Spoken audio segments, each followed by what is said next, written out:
Hoje o presidente Lula sancionou o projeto de lei complementar chamado Acredita Exportação, mais uma medida para estimular as exportações brasileiras, para integrar a economia brasileira no comércio internacional. E com dois focos. O primeiro foco, as pequenas empresas, micro e pequenas empresas. Muitos países do mundo, posso citar a China, a Itália, as pequenas empresas são importantes exportadoras. No Brasil, embora representem quase 40% do número de empresas que exportam, elas representam 0,8% no valor da exportação, ou seja, menos de 1% das exportações. O que faz, então, o Acredita Exportação? Ele faz uma devolução automática de 3% do valor exportado, que é o que equivale normalmente ao chamado crédito tributário. Isso vai desaparecer depois da reforma tributária. Só que a reforma tributária do CBS, Contribuição de Bens e Serviços, que pega os tributos federais, PIS, COFINS e IPI, só vai vigorar em 2027. Então, vai vigorar do dia 1º até o dia 31 de dezembro de 2026. Então, a primeira medida é essa: estimular as pequenas empresas, que representam 40% do número de empresas brasileiras que exportam, a exportarem mais, conquistar mais mercado, crescer e gerar emprego aqui dentro. A segunda, mais importante até do que essa, é o drawback de serviços. Aí vale para micro, pequena, média e grande empresa. O que é o drawback de serviços? Cada vez mais os serviços estão participando do processo de manufatura. Eles têm um fator importante econômico em toda a manufatura, em todo o bem industrializado. Então, você exclui, quando eu tenho um serviço, de um produto, de um bem que eu vou exportar, eu excluo a tributação. Os três grandes exemplos é transporte, embalagem e seguro. Então, esses três serviços ficam desonerados pelo drawback de serviços. É um grande estímulo à exportação. E isso vale para micro, pequena, média e grande empresa. Depois, destacar também os acordos internacionais. O Brasil assinou o acordo com Singapura, é o 6º maior comércio com o Brasil. Encaminhou para assinar ainda este ano o acordo Mercosul-União Europeia, é o maior acordo do mundo entre blocos, são 720 milhões de pessoas, 27 países da Europa e 4, agora entrando a Bolívia, 5 países do Mercosul, e ainda este ano, acordo Mercosul-EFTA, 4 países mais ao norte da Europa, Suíça, Noruega, Liechtenstein e Islândia. Então, importantes acordos internacionais avançaram nesses últimos 2 anos. Singapura, União Europeia e EFTA. Depois, licença flex. Você, para exportar um produto, tinha uma licença por operação. Agora, você tem uma licença por 3 ou 4 anos, desburocratiza, reduz custo. Exemplo, exportação de frango para a União Europeia, para Reino Unido e União Europeia. Você tem que ter o certificado de origem do frango. De onde vem esse frango? Esse certificado de origem era papel, R$ 166 por guia. Agora é digital, sai na hora, não paga mais nada, nada, nada. Outro exemplo, portal único. Com o portal único, para exportação e importação, nós devemos reduzir 20 bilhões de dólares por ano de custo Brasil, com a desburocratização. Porque um dia a carga parada num porto ou aeroporto, ela custa 0,8% do valor da carga.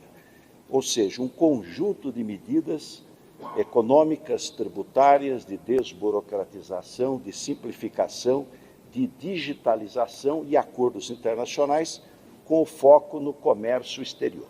Presidente, vamos arranjar para duas perguntas, tá? O senhor teve alguma conversa com o presidente Lula sobre alguma tratativa para ligar e conversar diretamente com o presidente Donald Trump?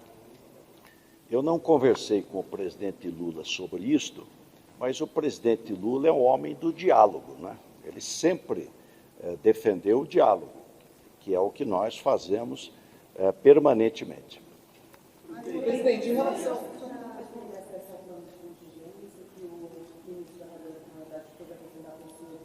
Então, o plano de contingência é um plano que está sendo elaborado, bastante completo, bem feito, mas todo o empenho agora, nessa semana, é para a gente buscar resolver o problema. Nós não estamos permanentemente no diálogo, e quero dizer a vocês que nós estamos dialogando neste momento, pelos canais institucionais e com a reserva.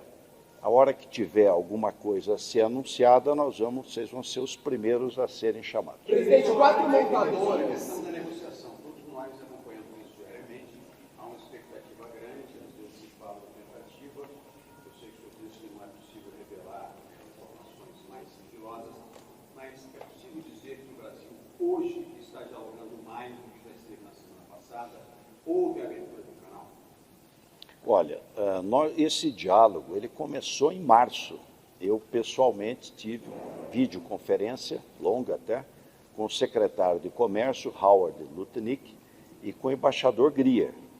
Boa conversa, decorrente dela se instalou um grupo de trabalho. Esse grupo de trabalho trabalhou até o dia 4 de julho, que é feriado americano. Em maio, nos foi solicitada uma carta em caráter confidencial. Nós arremetemos com inúmeros pontos ali levantados, só que não tivemos resposta. E depois, com o chanceler Mauro Vieira, nós cobramos até uma resposta. Então, estamos conversando, estamos dialogando, e eu tendo mais informação, eu passo para vocês. Presidente, último assunto. 4 montadoras procuraram o governo preocupadas com a possível aprovação da CAMEX nesta quarta-feira de um novo incentivo para uma montadora chinesa. De fato, esse tema está na pauta. Como é que o senhor recebe essa preocupação do setor automotivo?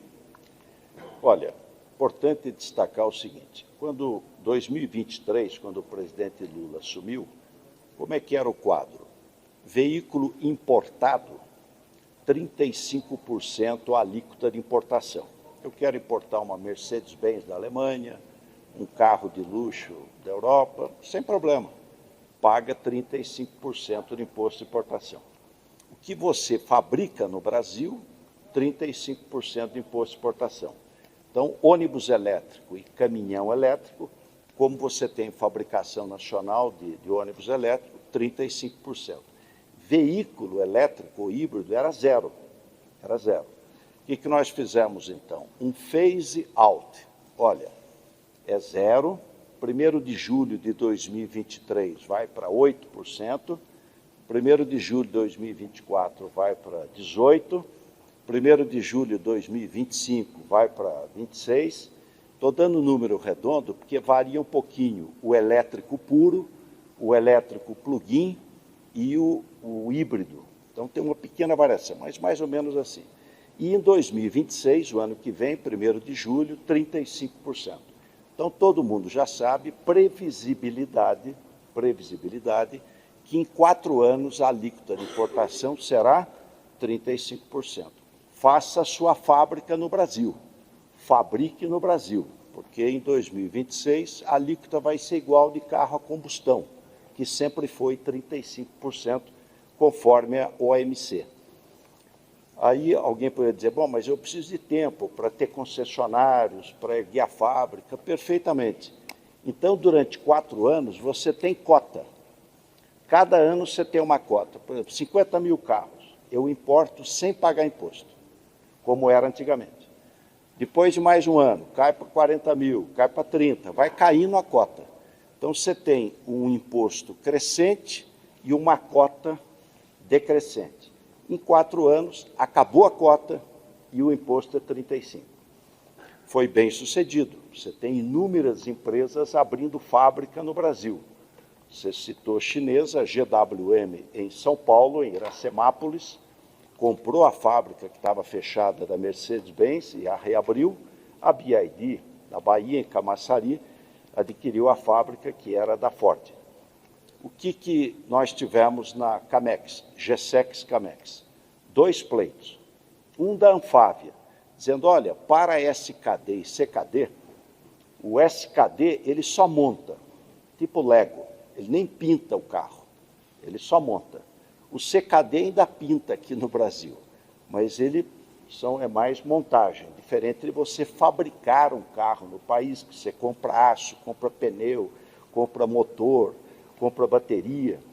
Então, e até 2028. Então, o pleito da Anfávia antecipa para 2026. É uma hipótese que está sendo estudada, antecipar.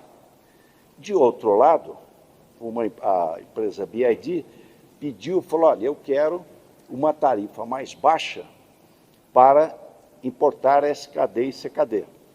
Aí, uma outra hipótese que surgiu foi, não, eu não vou reduzir a tarifa, mas eu vou lhe dar uma cota, não para uma empresa, para quem quiser.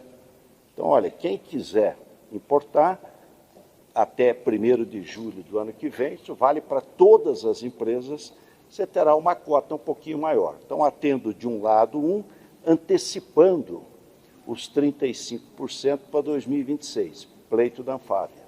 E, ao invés de atender o pleito de redução tarifária, eu estabeleço uma cota até 1º de julho de 2026. Isso vai ser discutido no GSEX e depois vai ser discutido na Camex, que são 10 ministérios. Não é uma decisão pessoal, são 10 ministérios. Mas agradecer aí a vocês, tendo mais informação, a gente passa. Obrigada, gente.